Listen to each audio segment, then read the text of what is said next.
베드로가 예수님의 십자가를 전하고 부활하신 예수를 전하고 예수를 믿으면 구원받는다는 이 복음의 역사가 막 선포될 때요, 사람들에게 성령께서 두려움을 허락하시기 시작하는 거예요. 우리가 사도행전을 공부할 때 머릿속에 완전 공식처럼 머릿속에 딱 붙어 있어야 되는 게 있는 거예요. 너희에게 성령이 임하시면 너희가 권능을 받고, 이 권능은 복음 폭탄입니다. 이거 굉장히 중요한 이야기예요. 이 복음이 이제는 본격적으로 폭탄처럼 터지기 시작하는 거예요. 어디로 터지냐 하면 예루살렘에 터집니다. 그리고 그 다음에 온 유대와, 그리고 그 다음은 사마리아와, 그리고 맨 마지막에는 땅끝까지 이르러 내 증인이 될 것이다. 자, 그래서 오늘 복음 폭탄이 어디에 본격적으로 빵 터지냐 하면 바로 예루살렘에 펑 터지는 거예요. 그게 바로 오순절 마가의 다락방에서부터 시작됩니다. 여러분, 오순절은 제일 중요한 게 유월절 다음에 이후 50일이 바로 오순절입니다. 그런데 이날은 사실 유대의 3대 절기 중에 하나예요. 그리고 너무나 중요한 게 추수감사의 절기의 의미를 가지고 있어요. 자, 그래서 주변에 있는 모든 사람들이 다 성지순례를 하러 오는 날인 거예요.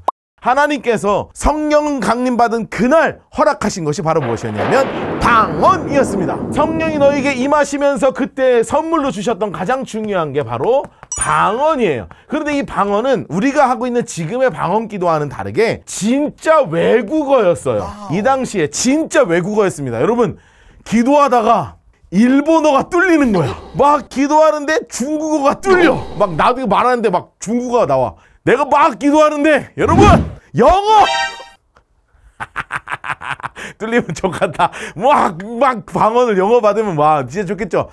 막 뚫리는 거예요. 근데 진짜 언어로 뚫리기 시작하는데, 여러분, 그냥 내가 말을 잘하기 위해서 하나님이 뚫어주신 게 아니라 뭐가 뚫리기 시작하냐면 진짜 복음이 이 가운데에서 외국어로 내 안에서 한 번도 배워오지 못한 복음이 외국어로 막 콸콸콸콸콸콸 쏟아져 나가는 거죠. 정말 놀라운 일이 이 초대교회 가운데 벌어지고 있다는 거예요. 자, 우리 성경을 한번 보도록 하죠. 4절 말씀입니다. 그들이 다 성령의 충만함을 받고 성령이 말하게 하심을 따라 밑줄 쳐놓읍시다. 다른 언어로 말하기를 시작하니라. 노란색을 칠해놓으세요. 여러분, 다른 언어가 진짜 방언이 그들에게 터지기 시작한 것이죠. 자, 그러고 나서 사람들이 정말 놀라기 시작해요. 8절 말씀 보실래요? 노란색으로 칠합시다. 우리 각 사람이 난 곧 방언으로 듣게 되는 것이 어찌미냐. 너무 놀라운 거죠. 우리나라 말이 왜 들리지? 그래서 이 사람들이 어디서부터 왔는지 이것이 성경에 지금 적혀 있는 거예요. 자, 사도행전 2장 9절에서부터 11절까지 말씀은 바로 이 오순절 때 성지순례를 온 사람들이었습니다. 제가요, 아주 멋지게 세계 지도를 여러분들에게 그려드리도록 하겠습니다. 기가 막히죠? 세계 지도가 완성됐습니다.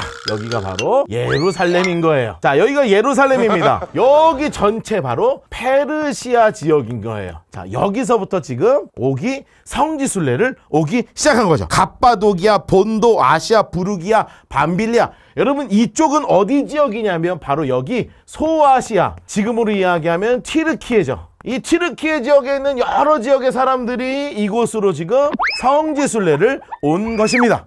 여러분, 보이세요? 온 세계와 열방이 이 오순절 성지순례하는 타이밍에 와서 정말로 성지순례를 하나하나 하고 있는 놀라운 이벤트가 지금 빵 터진 거예요. 자기네 나라 말로 사람들이 막 모여서 설교를 막 하기 시작하는 겁니다.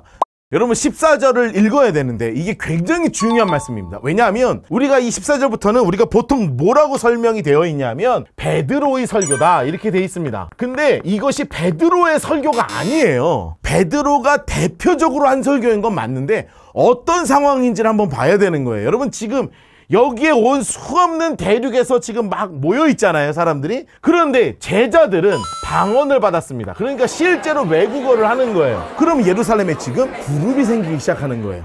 베드로가 무슨 우리가 생각하는 것처럼 큰 3,000명 모인 커다란 광장에서 여러분 이렇게 한 게 아니라는 거예요. 수없는 사도들이 각자 하나님께 주신 방언을 가지고 각자 이런 식으로 그룹을 만들어서 지금 서로 모여서 복음을 전하는 것에 대표적인 설교가 바로 베드로의 설교.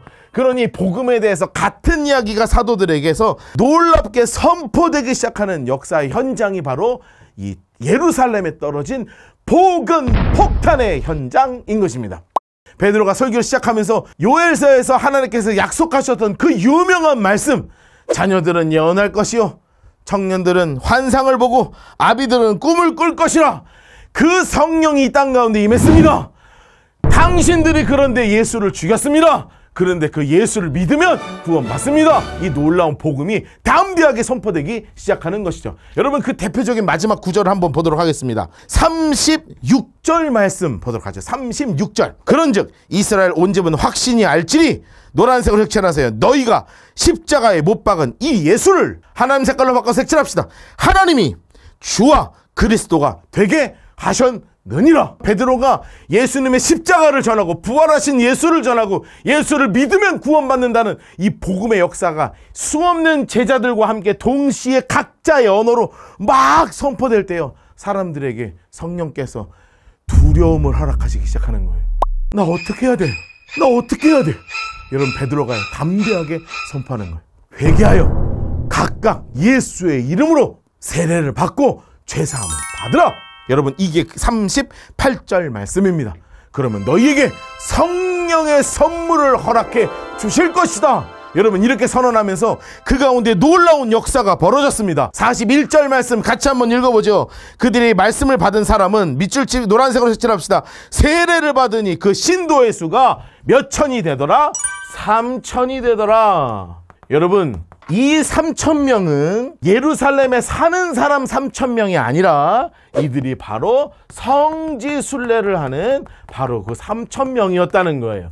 남은 성지순례 기간 날마다 부어주시는 하나님의 은혜를 듣고 그들이 이제 어디로 흩어지는 거냐면 자신의 집으로 흩어지는 거예요. 다시 북아프리카로 돌아가고, 다시 저기 아라비아로 돌아가고, 다시 페르시아로 돌아가고, 다시 아시아로 돌아가고, 그리고 다시 로마로 돌아가면서 세계 곳곳마다 작은 교회가 개척되기 시작하는 것입니다. 여러분, 그렇다면 그 복음 폭탄이 예루살렘에 머물겠습니까? 아니죠. 온 유대 예루살렘을 중심으로 한 예루살렘 교회가 이제 곧 출발하게 됩니다.